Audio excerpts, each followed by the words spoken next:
Dag 206. Vanliga människor. Det är en ganska brokig samling människor som Jesus kallar till lärjungar. Några är bättre, andra är sämre, beroende på vad man tycker är bra och dåligt. Det är med lärjungarna som det är med oss. De har alla sina sår, misslyckanden och nederlag. De är alla lite kantstötta av hanteringen som man blir i det här livet. De har också egna drömmar om hur livet ska bli och vad de ska få ut av det. För några verkar makt och inflytande stå högt i kurs.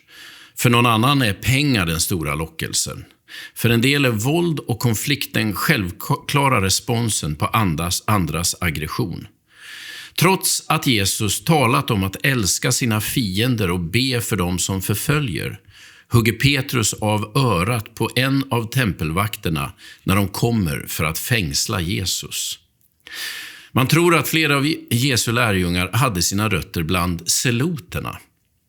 En rörelse som inte drog sig för att lönnmörda för att uppnå sina syften.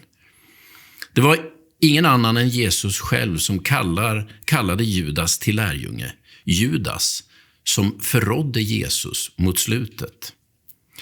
Man kan vända och vrida på de 12 apostlarna och deras olika personligheter, men det är uppenbart att de är människor och att de förblir människor även efter påsken och pingsten. Petrus faller för grupptycket när han kommer till Antiochia och Paulus anklagar honom offentligt för hyckleri och dubbelmoral. Det kan du läsa om i Galaterbrevet. Paulus blir senare osams med Barnabas på grund av Markus, han som så småningom skriver Markus evangeliet.